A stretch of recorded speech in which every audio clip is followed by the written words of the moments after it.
Hello and welcome back to my channel the science class. आपका chapter 5 चल रहा है the fundamental unit of life, जिसमें previous video में हमने सेल्स के बारे में अच्छी तरह से पढ़ लिया है।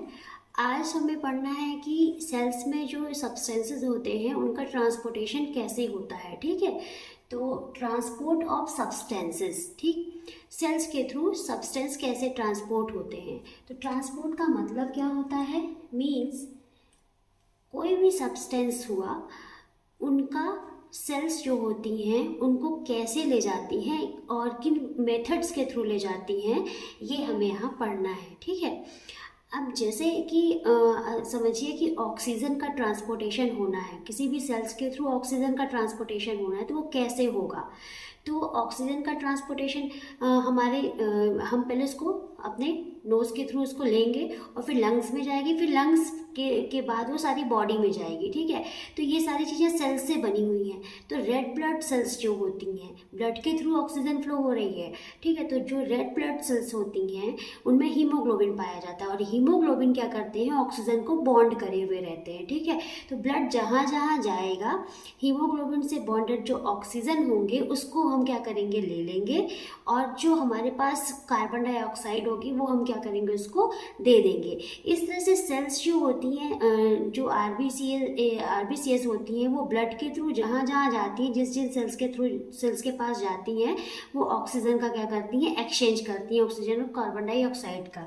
तो ये कुछ प्रोसेस के थ्रू होती हैं, इन्हीं को हमें यहाँ पढ़ना है। ठीक है, तो ट्रांसपोर्टर ऑफ सब्सटेंस में क्या हो सकता है, गैसेस हो सकते हैं, वाटर मॉलिक्यूल्स हो सकते हैं, या आयंस हो सकते हैं। आयंस क्या होते हैं, चार्ज्ड स्पीसीज, इनका भी ट्रांसपोर्टेशन होता है। ठीक है, तो ट्रांसपोर्ट ऑफ सब्सटेंसेस, तो यहाँ हम पढ़ रहे हैं, डिफ्यूजन पढ़ेंगे और ऑस्मोसिस पढ़ेंगे। ठीक है, तो डिफ्यूजन में क्या आता है, सिंपल डिफ्यूजन और फैसिलिटेटेड डिफ्यूजन। ठीक, तो सिंपल डिफ्यूजन जो होता है उसको हम पैसिव ट्रांसपोर्ट भी कहते हैं। अब डिफ्यूज़न क्या होता है, हमने अभी केमिस्ट्री में बहुत अच्छे से पढ़ा है। ठीक, डिफ्यूज़न जैसे अगर आपके किचन में कुछ बन रहा है, मैगी बन रही है, छोले भटूरे बन रहे हैं, कुछ भी, तो उसकी जो स्मेल है वो कहाँ तक, आप बाहर तक अनुभव कर पा रहे हैं। ठीक है, उसकी स्मेल बाहर तक जा रही, गेट के बाहर तक, मीन्स जो उसके मॉलिक्यूल्स हैं, जो भी खुशबू के जो स्मेल उसके मॉलिक्यूल्स हैं, वो क्या कर रहे हैं, वो फैल रहे हैं, डिफ्यूज़ हो रहे हैं, जिससे एक जगह से दूसरी जगह पे उसकी खुशबू पहुंच रही है। ठीक है, जैसे ये हो गए आपके मॉलिक्यूल्स हो गए। ठीक, यहाँ क्या है, कंसंट्रेशन ज़्यादा है, सब्सटेंस का कंसंट्रेशन ज़्यादा है, तो ये कहाँ जा रहे हैं, जहाँ पे कंसंट्रेशन कम है, तो ये ज़्यादा कंसंट्रेशन वाली जगह से कम कंसंट्रेशन वाली जगह पे जाएंगे, जहाँ पे कंसंट्रेशन कम है। और ये कब तक जाते जाएंगे, जब तक दोनों जगह ये बैलेंस नहीं हो जाते। ठीक है, मीन्स डिफ्यूजन कैसे हो रहा है, हायर कंसंट्रेशन से लोअर कंसंट्रेशन की ओर हो रहा है। ठीक, तो ये तो क्या बेसिक डिफ्यूजन क्या होता है, ये मैंने आपको पहले भी बताया है केमिस्ट्री क्लास में, फर्स्ट यूनिट में। ठीक है, तो ये होता है डिफ्यूजन। तो इसी प्रोसेस के थ्रू हमारी सेल्स जो होती हैं, वो इन प्रोसेस के थ्रू हमारी बॉडी में वाटर मॉलिक्यूल्स, गैसेस और आयन का क्या करती हैं, एक्सचेंज करती हैं या ट्रांसपोर्ट करती हैं। तो जब बात आती है सिंपल डिफ्यूज़न की, तो सिंपल डिफ्यूज़न क्या होता है, जिसमें एनर्जी नहीं लगती है, विदाउट एनर्जी होता है, बहुत ही सिंपल तरीके से सब्सटेंसेस का क्या होता है, आदान प्रदान सेल्स से सेल्स के थ्रू हो जाता है। तो हम इसको पैसिव ट्रांसपोर्ट क्यों बोलते हैं, पैसिव ट्रांसपोर्ट इसलिए बोलते हैं, इसके बाद आएगा एक्टिव ट्रांसपोर्ट भी आएगा। एक्टिव है अगर, तो हमें क्या करना पड़ेगा, वहाँ एनर्जी लगेगी। अगर हम एक्टिव हैं, जितने ज़्यादा एक्टिव है तो हमें एनर्जी की आवश्यकता होगी, तो वो एक्टिव ट्रांसपोर्ट कहलाया।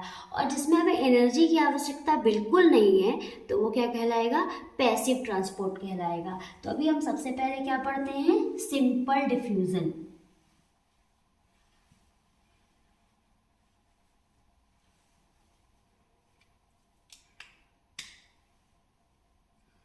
ये है आपका सिंपल डिफ्यूजन। डिफ्यूज़न। मैं यहाँ आपको सिंपल डिफ्यूज़न क्या होता है ये एक्सप्लेन कर दूंगी। इसकी डेफिनेशन जो है आप अपनी बुक से देख लीजिएगा, बाकी मैं एक एक चीज़ एक्सप्लेन करूंगी जिससे आपको डेफिनेशन क्लियर हो जाएगी। देखिए, सिंपल डिफ्यूज़न मतलब गैसेस का एक्सचेंज कैसे होता है। ठीक, सबसे पहले इसमें देख सेल मेम्ब्रेन के थ्रू गैसेस एक्सचेंज कैसे होती है। मान लीजिए ये सिंगल सेल अमीबा है, अमीबा एक सिंगल सेल ही होती है। ठीक है, अब यहाँ पे क्या है, ऑक्सीजन मॉलिक्यूल्स हैं। ठीक है, ऑक्सीजन है और ये अमीबा है। तो बाहर इन्वायरमेंट में जो ऑक्सीजन का कंसंट्रेशन है वो क्या है, ज़्यादा है। ठीक, तो ये क्या करेंगी, अमीबा की सेल मेम्ब्रेन को क्रॉस करके इसके अंदर पहुंच जाएंगी। हायर कंसंट्रेशन, यहाँ पे क्या कंसंट्रेशन ऑक्सीजन का क्या है, ज़्यादा है। तो ये कहाँ पहुंच गई, अमीबा के सेल के अंदर पहुंच गई जहाँ ऑक्सीजन का कंसंट्रेशन कम है। अब इसने यहाँ क्या किया, ऑक्सीजन का यूज़ किया। ठीक है, उसको ऑक्सीजन की ज़रूरत थी, ऑक्सीजन का यूज़ किया और कार्बन डाइऑक्साइड क्या करी, प्रोड्यूस करी। तो कार्बन डाइऑक्साइड यहाँ पे ये बन गई। अब इस सेल के अंदर कार्बन डाइऑक्साइड का कंसंट्रेशन क्या हो गया, ज़्यादा हो गया। तो हायर कंसंट्रेशन कहाँ से, सेल के अंदर कार्बन डाइऑक्साइड का कंसंट्रेशन ज़्यादा है बाहरी इन्वायरमेंट की अपेक्षा। तो ये क्या करेगी, कार्बन डाइऑक्साइड को बाहर करेगी, सेल मेम्ब्रेन से बाहर करेगी। तो हायर कंसंट्रेशन से लो कंसंट्रेशन की ओर भेजेगी। ठीक है, मींस क्या हो रहा है, कौन सी प्रोसेस हो रही है, ऑस्मोसिस हो रही है। ऑस्मोसिस के थ्रू क्या हो रहा है, गैसेस एक्सचेंज हो रही हैं। ठीक है, ट्रांसपोर्ट हो रही हैं। सेम ऐसे ही, ये तो अमीबा के लिए सेम ऐसे ही हमारी बॉडी में होता है, लेकिन हमारी बॉडी में होता है जिसमें गैस का जो एक्सचेंज होता है वो सेल मेम्ब्रेन के थ्रू विदाउट एनी एनर्जी होता है, किसी भी एनर्जी की ज़रूरत नहीं होती है। मींस ये जो सेल मेम्ब्रेन है उससे ऑक्सीजन और कार्बन डाइऑक्साइड का जो आदान प्रदान होता है वो विदाउट एनी एनर्जी, बिना किसी एनर्जी के लगे होता है। तो ये क्या कहलाता है, इसीलिए हम इसको क्या बोलते हैं, सिंपल डिफ्यूजन कहते हैं। ठीक है, या पैसिव ट्रांसपोर्ट भी कहते हैं। ठीक है, अब इसके बाद आता है फैसिलिटेटेड डिफ्यूजन। फैसिलिटेटेड डिफ्यूजन,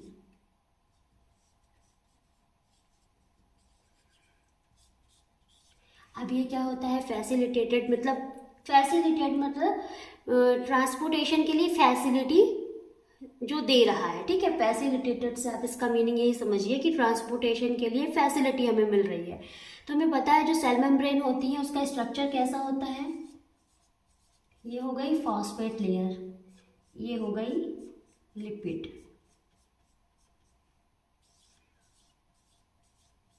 ये होते हैं फास्फोलिपिड बाइलेयर्ड, है ना। यहाँ पे क्या है, इंटीग्रल प्रोटीन, ये क्या हो गई, इंटीग्रल प्रोटीन हो गई।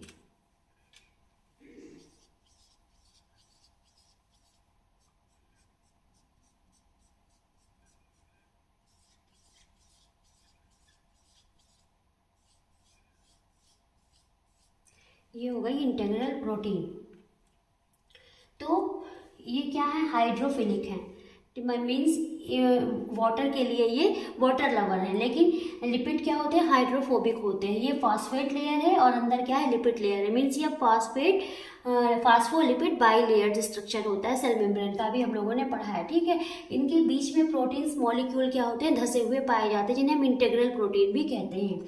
तो इस डिफ्यूज़न में क्या होता है, वाटर मॉलिक्यूल्स का ट्रांसपोर्टेशन होता है, ट्रांसपोर्ट करती हैं ये सेल्स। तो क्या करेंगी, एक सेल मेम्ब्रेन दूसरी सेल को वाटर का एक्सचेंज कैसे करती है, तो ये पढ़ना है। तो ये हाइड्रोफिलिक होने के बाद भी ये वाटर मॉलिक्यूल को ट्रांसपोर्ट नहीं कर पाती हैं सेल मेम्ब्रेन के अंदर। तो ये जो प्रोटीन्स होते हैं, इंटीग्रल प्रोटीन्स जो होते हैं, जो वाटर मॉलिक्यूल को अंदर भेजने के लिए हेल्पफुल होते हैं, इनको हम एक्वापोरेंस प्रोटीन भी कहते हैं। एक्वापोरेंस प्रोटीन भी कहते हैं। तो इनके थ्रू, ये जो प्रोटीन मॉलिक्यूल्स होते हैं, इनके थ्रू सेल्स में H2O का क्या होता है, ट्रांसपोर्टेशन होता है। मीन्स H2O इनके थ्रू सेल के अंदर और सेल के बाहर जाते हैं। और सेम वही प्रोसेस होती है, हायर कंसंट्रेशन से लोअर कंसंट्रेशन की ओर जाते हैं। मतलब बाहर हायर कंसंट्रेशन है, सेल के अंदर वाटर मॉलिक्यूल कम है, तो ये हायर कंसंट्रेशन जहाँ है, मतलब अधिक मॉलिक्यूल्स जहाँ है, वहाँ से ये कम मॉलिक्यूल्स की ओर सेल के अंदर जाएंगे। मीन्स एक फैसिलिटी दे रहा है वाटर मॉलिक्यूल्स के ट्रांसपोर्ट की, इसलिए हम इसे क्या बोलते हैं, फैसिलिटेटेड डिफ्यूजन भी कहते हैं। ठीक है, तो यहाँ भी कोई एनर्जी नहीं लग रही है, ये भी पैसिव ट्रांसपोर्ट में ही आएगा। ठीक है, ये हो गया आपका डिफ्यूजन। अब बात करते हैं ऑस्मोसिस की, कि ऑस्मोसिस क्या है।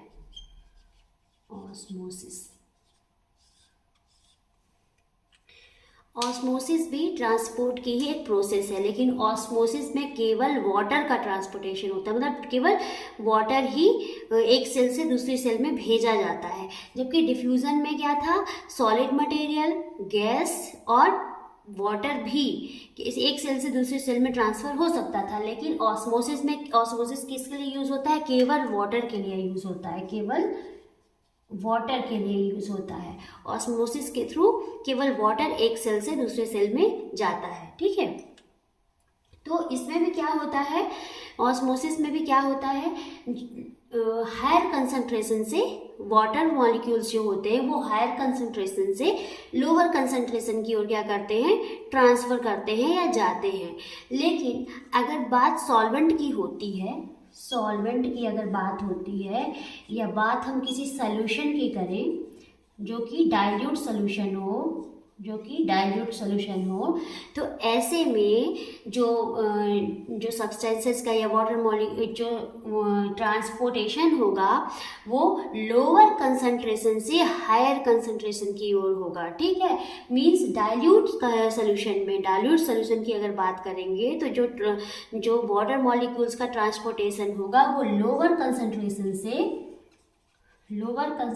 से हायर कंसंट्रेशन की ओर होगा। ठीक है, तो इस डाइल्यूट सॉल्यूशन, ये इस पे ध्यान न दे करके हम केवल वाटर के कंसेप्ट में पढ़ेंगे कि वाटर का जो ट्रांसपोर्टेशन होता है वो हमेशा हायर कंसंट्रेशन से लोअर कंसंट्रेशन की ओर ही होता है। लेकिन ये एक घुमाने वाला एक क्वेश्चन हो जाता है ऑस्मोसिस की डेफिनेशन में, कि जो ट्रांसपोर्टेशन हो रहा है वो लोअर कंसंट्रेशन से डाइल्यूट सॉल्यूशंस में लोअर कंसंट्रेशन से हायर कंसंट्रेशन में होता है। तो चलिए इसको क्लियर करते हैं, ये कैसे हो रहा है।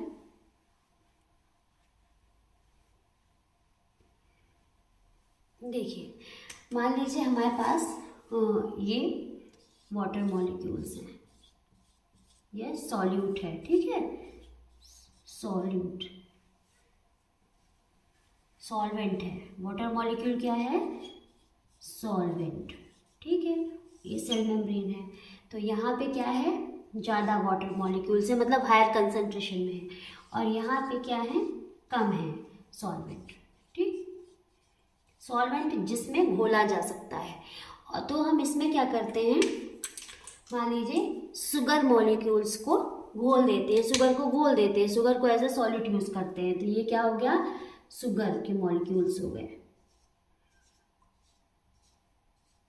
ये शुगर के मॉलिक्यूल्स हो गए। ठीक है, और इधर क्या है, शुगर के मॉलिक्यूल्स क्या हैं, ज़्यादा है, और वाटर मॉलिक्यूल क्या हो गए, कम है। ये शुगर मॉलिक्यूल ज़्यादा है और वाटर मॉलिक्यूल कम है, तो ये सोल्यूशन कैसा बन गया, इस शुगर सोल्यूशन बन गया, शुगर सोल्यूशन, ये भी शुगर सोल्यूशन बन गया। ठीक है, अब क्या होगा, क्योंकि यहाँ वाटर मॉलिक्यूल्स ज़्यादा हैं, ठीक है, वाटर मॉलिक्यूल्स ज़्यादा हैं जबकि शुगर मॉलिक्यूल्स कम हैं, तो ये कैसा शुगर सोल्यूशन है, डाइल्यूट शुगर सोल्यूशन है, ठीक है, डाइल्यूट शुगर सोल्यूशन है। मीन्स यहाँ पे पानी का कंसंट्रेशन क्या है, ज़्यादा है, जबकि शुगर का कम है। लेकिन इधर क्या है, शुगर का कंसंट्रेशन ज़्यादा है और पानी का कंसंट्रेशन कम है। मतलब ये कंसंट्रेटेड सोल्यूशन है, ये डाइल्यूट सोल्यूशन हो गया और ये कंसंट्रेट सोल्यूशन हो गया, कंसंट्रेट। तो क्या बोल रहा है, जो ऑस्मोसिस की डेफिनेशन टेक्स्ट बुक में क्या दी हुई है कि डाइल्यूट सोल्यूशन के केस में जो ट्रांसफर होगा वाटर मॉलिक्यूल्स का वो लोअर कंसंट्रेशन से हायर कंसंट्रेशन में होगा। किसके बेस पे लोअर कंसंट्रेशन बता रहा है, solution. Solution means sugar solution के जो शुगर के मॉलिक्यूल्स हैं इसमें कम है ना। तो ये क्या कहला रहा है, शुगर के बेस पे ये लो कंसंट्रेशन वाला सोल्यूशन कहला रहा है और ये हायर कंसंट्रेशन वाला।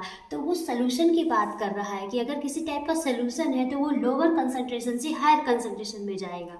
लेकिन अगर वाटर को आधार मान के चलेंगे, वाटर को बेस बना के चलेंगे तो कहाँ जाएगा, सेल मेम्ब्रेन के थ्रू ये वाटर मॉलिक्यूल्स हायर कंसंट्रेशन से लो कंसंट्रेशन की ओर जाएंगे और ये प्रोसेस क्या कहलाती है, ऑस्मोसिस कहलाती है। ठीक है, तो हमको हमेशा वाटर को ही बेस बना के चलना है कि हमेशा हायर कंसंट्रेशन से लोअर कंसंट्रेशन की ओर जाता है, वही सही है। और अगर कभी सोल्यूशन की बात हो रही है, डाइल्यूट सोल्यूशन की या कंसंट्रेटेड सोल्यूशन की बात हो रही है, तो डाइल्यूट सोल्यूशन के केस में लोअर कंसंट्रेशन से हायर कंसंट्रेशन में जाएगा। ठीक है, अब देखिए यहाँ क्या है, वाटर मॉलिक्यूल्स ज़्यादा हैं, यहाँ वाटर मॉलिक्यूल्स कम हैं। तो ये क्या करेगा, वाटर मॉलिक्यूल सेल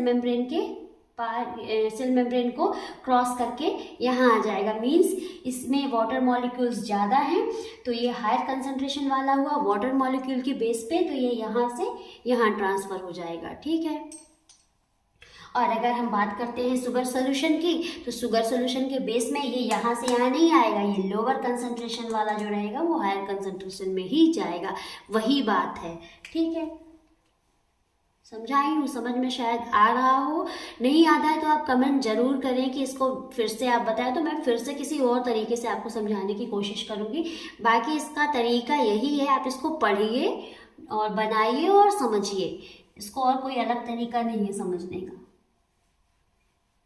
ये हो गया आपका ऑस्मोसिस।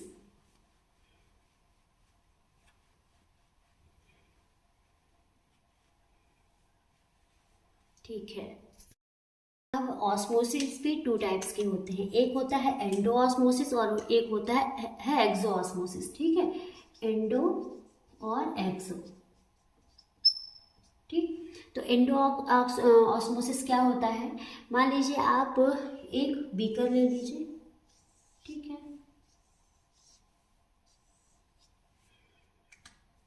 एक सेकेंड,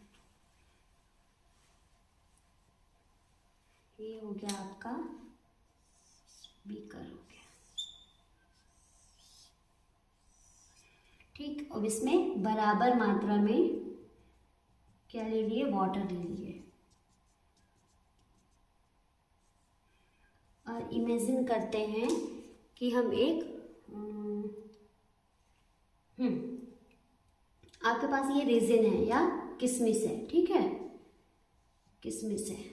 ठीक, अब किशमिश को इसमें आप डालते, ड्राई फ्रूट्स को पानी में आप डाल देते, चाहे किशमिश हो या बादाम हो, आप उसको पानी में भिगो करके खाएंगे तो वो ज़्यादा अच्छा रहता है हेल्थ के लिए। तो अगर आप किशमिश को वाटर में डालते हैं तो क्या होता है, किशमिश फूल जाती है। तो किशमिश में क्या हो रहा है, यहाँ पे वाटर का कंसंट्रेशन क्या है, ज़ीरो है, मीन्स बहुत कम पानी है, किशमिश के अंदर बहुत कम पानी है, सूखा है रेजिन के अंदर। तो जब आप इसको पानी के अंदर भिगोते हैं तो क्या होता है, पानी के जो मॉलिक्यूल्स होते हैं वो किशमिश के अंदर एंटर कर जाते हैं, मीन्स हायर कंसंट्रेशन से लोअर कंसंट्रेशन की ओर जा रहे हैं। ठीक है, तो ये क्या कहलाया, एंडो मतलब अंदर जा रहे हैं, इसलिए इसको हम क्या बोलते हैं, एंडो ऑस्मोसिस। ठीक, ये क्या कहलाया है, endosmosis. Water molecules higher concentration से लोअर कंसंट्रेशन की ओर गए, तो ये क्या कहलाया है, एंडो ऑस्मोसिस। अब यहाँ पे आप ग्रेप्स के टुकड़े ले लिए। ठीक है, ये ग्रेप्स है, ये क्या हो गया, रेजिन हो गया, और ये क्या हो गया, ग्रेप्स हो गए। ठीक है, अब ये ग्रेप्स को आप क्या करोगे, इसमें डालोगे सॉल्ट सोल्यूशन में। ठीक है, ये मान लीजिए सॉल्ट सोल्यूशन है। सॉल्ट सोल्यूशन मीन्स इसमें सॉल्ट के पार्टिकल्स ज़्यादा हैं, नमक ज़्यादा है, तो ये कंसंट्रेट सोल्यूशन हुआ। ये क्या हुआ, कंसंट्रेट सॉल्यूशन, ये कंसंट्रेट सोल्यूशन है। ठीक है, अब कंसंट्रेट सोल्यूशन है और डाइल्यूट सोल्यूशन और कंसंट्रेट, यहाँ पे केवल क्या है, वाटर मॉलिक्यूल्स है, मींस इसमें कोई भी सॉल्ट मॉलिक्यूल नहीं है, वाटर मॉलिक्यूल्स है। और ये कंसंट्रेट सोल्यूशन है, इसका मतलब कि इसमें नमक ज़्यादा है और वाटर मॉलिक्यूल्स क्या हैं, कम हैं। तो क्या होगा, अभी हमने क्या पढ़ा था, कंसंट्रेट सोल्यूशन मींस नमक के पार्टिकल्स ज़्यादा, वाटर मॉलिक्यूल्स कम। तो वाटर मॉलिक्यूल्स जहाँ ज़्यादा होंगे वहाँ से क्या करेंगे, वो लोअर कंसंट्रेशन की ओर आएंगे। तो ग्रेप्स में क्या है, वाटर मॉलिक्यूल्स आपके बीकर में जो सोल्यूशन है उसकी अपेक्षा ज़्यादा है, और यहाँ वाटर का कंसंट्रेशन क्या है, कम है। तो ये हायर कंसंट्रेशन से इसके जो वाटर मॉलिक्यूल्स हैं ग्रेप्स के, वो हायर कंसंट्रेशन से लोअर कंसंट्रेशन की ओर जाएंगे और क्या करेंगे, इसमें जब कंसंट्रेटेड सोल्यूशन में डालोगे तो ये क्या होंगे, ग्रेप्स के वाटर मॉलिक्यूल्स बाहर आ जाएंगे और ग्रेप्स क्या होगा, चिपक जाएगा या सूख जाएगा। ठीक है, ऐसे ही वाटरमेलन के एक टुकड़े में भी आप देख सकते हैं। तो यहाँ पे क्या हो रहा है, एक्सो मीन्स इसके जो वाटर मॉलिक्यूल्स हैं वो क्या कर रहे हैं, पानी में आ रहे हैं, तो ये बाहर जा रहे हैं, इसलिए इसको क्या बोलते हैं, एक्सो ऑस्मोसिस। और इसमें क्या कर रहे हैं, वाटर मॉलिक्यूल्स अंदर जा रहे हैं, इसलिए क्या बोलते हैं, एंडो ऑस्मोसिस। ठीक है, क्लियर हो गया, ये समझ में आ गया। अब चलते हैं आगे।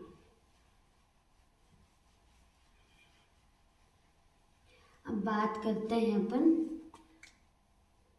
हाइपोटोनिक,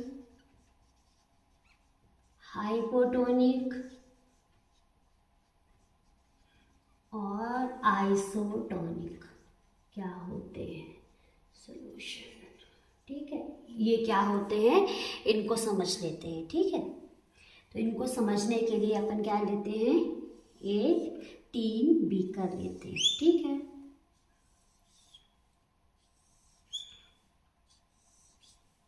टीन बीकर लेते हैं और इसमें बराबर मात्रा में अपन क्या लिए,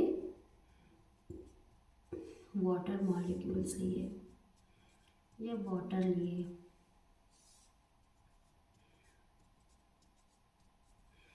ठीक है, अब सपोज करते हैं कि हम एक रेड ब्लड सेल लेते हैं। ठीक है, आरबीसी, ये हो गया आपकी रेड ब्लड सेल हो गई, ये तीनों में ले लिए। ठीक है, ये क्या है, हाइपरटोनिक सॉल्यूशन। ये क्या है, हाइपोटोनिक सॉल्यूशन। और ये क्या है, आइसोटोनिक सॉल्यूशन। ठीक है, तो ऑस्मोसिस में ही ये जो तीन टर्म्स हैं ये बहुत ही इम्पॉर्टेंट हैं आपके एग्ज़ाम की व्यू से भी, पॉइंट ऑफ व्यू से भी, और किसी भी एग्ज़ाम के पॉइंट ऑफ व्यू से भी ये बहुत ही इम्पॉर्टेंट है। ठीक है, तो अपन क्या लेते हैं, तीन बीकर ले लिए। ठीक, और उसमें वाटर ले लिए और आरबीसी या रेड ब्लड सेल लिए। ठीक है, अब ये हाइपरटोनिक, ठीक है, हाइपरटोनिक है सोल्यूशन मींस, इसको आप ऐसे समझिएगा कि हाइपरटोनिक सोल्यूशन मींस जहाँ पे सॉल्यूट ज़्यादा और वाटर, सॉल्यूट का जो सॉल्यूट क्या है, ज़्यादा है और वाटर क्या है, कम है। ठीक है, ऐसा सोल्यूशन जिसमें सॉल्यूट ज़्यादा हो वाटर कम हो वो हाइपरटोनिक सोल्यूशन कहलाएगा। मींस कंसनट्रेट सोल्यूशन भी हम यहाँ पे बोल सकते हैं, अब वो चाहे सॉल्ट सोल्यूशन है या शुगर सोल्यूशन हो। ठीक है, तो हाइपरटोनिक इसको केवल इन सॉल्यूट के बेस पे पढ़िएगा कि अगर हाइपर है मीन्स सॉल्यूट ज़्यादा है, हाइपर मतलब अति, है ना, अति पराशरी विलयन भी इसको बोलते हैं। ठीक है, तो हाइपर मीन्स सॉल्यूट ज़्यादा और वाटर कम, वाटर मॉलिक्यूल्स कम, तो ये कंसनट्रेट सोल्यूशन हुआ। और हाइपोटोनिक मीन्स डाइल्यूट सोल्यूशन जिसमें वाटर मॉलिक्यूल्स ज़्यादा और सॉल्यूट हमारा कम होगा। ठीक है, और आइसोटोनिक सोल्यूशन को प्रैक्टिकल के बाद पता चलेगा। ठीक, अब इसमें आपने क्या किया, रेड ब्लड सेल डाल दी। तो अब क्या देखते हैं, रेड ब्लड सेल डालने पे इसके अंदर भी क्या है, वाटर मॉलिक्यूल्स हैं, सेल के अंदर भी वाटर मॉलिक्यूल्स हैं। तो ऑस्मोसिस, वाटर क्या होता है, वो अपनी ऑस्मोसिस की प्रक्रिया तो प्रोसेस तो दिखाएगा ही। तो यहाँ पे क्या बता रहे हैं, ये क्या कैसा सोल्यूशन है, कंसंट्रेट सोल्यूशन, मीन्स यहाँ पे वाटर मॉलिक्यूल्स क्या है, कम है। तो सेल से वाटर मॉलिक्यूल क्या होंगे, निकल करके बीकर में आ जाएंगे। ठीक है, यहाँ के वाटर मॉलिक्यूल्स पे निकल के बीकर में आ गए और सेल क्या होती है, श्रिंक हो जाती है, सिकुड़ जाती है। ठीक है, तो ये क्या, ऐसा सोल्यूशन, क्या सा सोल्यूशन कहलाया, हाइपरटोनिक, जिसमें सॉल्यूट की मात्रा ज़्यादा और पानी की मात्रा कम होती है। और फिर हम रेड ब्लड, जैसे हाइपोथेटिकल सोचिए कि हम रेड ब्लड सेल डालें तो क्या होगा, जहाँ पे वाटर का कंसंट्रेशन ज़्यादा है तो हायर कंसंट्रेशन से लोअर कंसंट्रेशन में वाटर जाएगा और सेल क्या होगी, वो श्रिंक हो जाएगी। अब बात करते हैं हाइपोटोनिक सोल्यूशन की। तो इसमें भी क्या है, वाटर मॉलिक्यूल्स हैं, लेकिन यहाँ पे चूंकि ये हाइपोटोनिक सोल्यूशन है तो यहाँ पे वाटर मॉलिक्यूल्स क्या हैं, ज़्यादा है, ये डाइल्यूट सोल्यूशन है। तो अगर यहाँ वाटर मॉलिक्यूल्स ज़्यादा हैं सेल की अपेक्षा, सेल के कंपैरिजन में, तो यहाँ से क्या होंगे, वाटर मॉलिक्यूल्स सेल में जाएंगे। ठीक है, और जब सेल में जाएंगे तो सेल क्या होगी, सॉलिड हो जाएगी, मीन्स ये बड़ी हो जाएगी, फूल जाएगी। ठीक है, तो इसमें क्या हुआ, वाटर मॉलिक्यूल्स क्या हुए, बाहर निकल कर आ गए inside to the beaker, and इसमें वाटर मॉलिक्यूल्स क्या किए, वो सेल्स के अंदर चले गए। ठीक, और जब हम आइसोटोनिक सोल्यूशन में देखते हैं, रेड ब्लड सेल्स को डालते हैं, तो हम देखते हैं कि इसमें वाटर क्या होते हैं, जितना यहाँ जा रहा है उतना ही यहाँ से यहाँ जा रहा है, मीन्स वाटर में कोई भी ऐसी कमी या हलचल दिखाई नहीं दे रही है, यह समपरासरी विलयन है। ठीक है, जितना सेल में जा रहा है उतना ही, जितना यहाँ से वाटर सेल में गया उतना ही सेल से वाटर बीकर में आया। ठीक है, तो कोई भी वाटर में कमी नहीं दिख रही है कि कम है या ज़्यादा हो रहा है। तो ऐसा विलयन क्या कहलाता है, ऐसा सोल्यूशन क्या कहलाता है, आइसोटोनिक सोल्यूशन या समपरासरी विलयन कहलाता है। ठीक है, तो ये टर्म्स तीनों आप लोगों से बनना बहुत ज़रूरी है, हाइपरटोनिक, हाइपोटोनिक और आइसोटोनिक सोल्यूशन, ये बहुत ही इम्पॉर्टेंट हैं ऑस्मोसिस के तीन टर्म्स। ठीक है, अब नेक्स्ट हम बात करते हैं एक्टिव ट्रांसपोर्ट की। एक्टिव, अभी हम वही पढ़ रहे हैं ना, ट्रांसपोर्टेशन कैसे होता है, तो उसमें ये आ गया एक्टिव ट्रांसपोर्ट। एक्टिव ट्रांसपोर्ट, अगर कोई एक्टिव है तो उसको एनर्जी की ज़रूरत पड़ेगी। ठीक है, तो सेम वही हम यहाँ बनाएंगे अपनी सेल मेम्ब्रेन, ये हो गई हमारी सेल मेम्ब्रेन।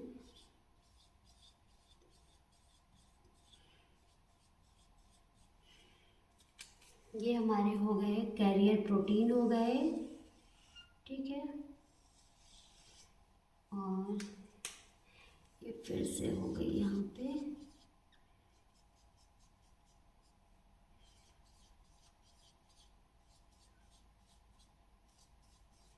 ठीक है। अब यहाँ पे क्या है, सब्सटेंसेस ज़्यादा हैं, सेल के अंदर सब्सटेंस ज़्यादा है, सेल के बाहर सब्सटेंस कम है। ठीक, तो अब क्या होगा, ये ऐसा ट्रांसपोर्ट क्या होता है, ऐसा ट्रांसपोर्ट जो लो कंसंट्रेशन से हायर कंसंट्रेशन में हो रहा है। अभी तक क्या था, हायर से लो में जा रहा था तो वहाँ कोई दिक्कत नहीं हो रही थी, लेकिन एक्टिव ट्रांसपोर्ट में क्या होता है, जो सब्सटेंसेस का मूवमेंट होता है वो लो कंसंट्रेशन से हायर कंसंट्रेशन में जाता है। तो जब कोई भी चीज़ लो से कम से ज़्यादा में जा रही है तो उसको क्या होगा, एनर्जी लगेगी। ठीक है, तो यहाँ पे क्या होती है, एनर्जी लग रही है, लो से कम में, लो से या कम से ज़्यादा में जाने में क्या हो रही है, एनर्जी लग रही है। वो एनर्जी किस फॉर्म में होती है, एटीपी के फॉर्म में। ठीक है, तो यहाँ पे जब सब्सटेंसेस जो होते हैं वो लो कंसंट्रेशन से हायर कंसंट्रेशन में जाते हैं तो उनको एटीपी के फॉर्म में एनर्जी का वहाँ पे यूज़ होता है। तो ऐसा ट्रांसपोर्ट क्या कहलाता है, एक्टिव ट्रांसपोर्ट कहलाता है या सक्रिय अभिगमन कहलाता है सेल मेम्ब्रेन्स के थ्रू। तो ऐसे ट्रांसपोर्ट में क्या जाते हैं, आयंस जाते हैं, सोडियम आयन या पोटेशियम आयन। ये हमारे जो नर्व सेल्स होती हैं उनके एक्सॉन में ऐसा ट्रांसपोर्टेशन होता है। सोडियम आयन और पोटेशियम आयन का नर्व सेल्स के एक्सॉन में होता है, जो कि हमें इंफॉर्मेशंस या संवेदीय चीज़ें जो इंफॉर्मेशन होती हैं उनको भेजने में क्या करती हैं, हेल्पफुल होती हैं। ठीक है, तो यहाँ से एक्टिव ट्रांसपोर्ट में किसका ट्रांसफ़र होता है, आयंस का। कैसे, लो कंसंट्रेशन से हायर कंसंट्रेशन में। किसका यूज़ करके, एटीपी के रूप में एनर्जी का यूज़ करके। मींस जब आयंस का ट्रांसपोर्टेशन एनर्जी के रूप में एटीपी का यूज़ करके लो कंसंट्रेशन से हायर कंसंट्रेशन में होता है, तो ऐसे ट्रांसपोर्टेशन को हम एक्टिव ट्रांसपोर्ट कहते हैं। ठीक है, और इसमें भी यही होता है, ये जो कोई ज़रूरी नहीं है, यहाँ से भी आयंस क्या होते हैं, ट्रांसफ़र हो सकते हैं लो से हायर में। तो ये क्या हो गया आपका एक्टिव ट्रांसपोर्ट। ठीक है, अब बात करते हैं बल्क ट्रांसपोर्ट की।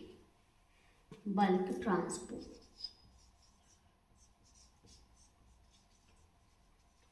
बल्क ट्रांसपोर्ट क्या होते हैं, जो बड़े सब्सटेंसेस होते हैं, बड़े बड़े जैसे लिपिड्स मॉलिक्यूल हो गए, बड़े मॉलिक्यूल्स हो गए, उनका सेल मेम्ब्रेन्स के थ्रू ट्रांसफ़र कैसे होता है। तो उनको बड़े मॉलिक्यूल्स को सेल मेम्ब्रेन्स के थ्रू अंदर या बाहर ले जाया जाता है। बड़े बड़े मॉलिक्यूल्स का जब ट्रांसपोर्टेशन होता है उसको हम क्या बोलते हैं, ये अंदर आया सेल मेम्ब्रेन के तो इसको एंडो बोले, और जब ये सेल मेम्ब्रेन के बाहर गए तो इसको एक्सो बोले। ठीक है, तो इसमें इतना ही जानिए कि जब बड़े बड़े मॉलिक्यूल्स लाइक लिपिड्स हो गए, इनका जब सेल्स में आदान प्रदान होता है तो हम इसको क्या बोलते हैं, बल्क ट्रांसपोर्टेशन कहते हैं। ठीक है, तो आज हमने क्या पढ़ा, ट्रांसपोर्टेशन या सब्सटेंसेस का, सेल्स जो होती हैं वो सब्सटेंसेस का ट्रांसपोर्ट कैसे करती हैं। तो यहाँ से ये सब ट्रांसपोर्टेशन क्या होता है, कंप्लीट होता है। अब नेक्स्ट वीडियो में हम पढ़ेंगे सेल ऑर्गेनल्स के फंक्शन और सेल ऑर्गेनल्स के बारे में, जो कि हमारा लास्ट पार्ट होगा इस चैप्टर का। तो उसको हम उसमें डिटेल में पढ़ेंगे। आज के वीडियो में हम इतना ही पढ़ते हैं। अब अगर आपको ये हमारा चैनल ये पसंद आता है तो आप इसे लाइक करें, सब्सक्राइब करना ना भूलें और ज़रूरतमंदों को ज़रूर शेयर करें। Thank you.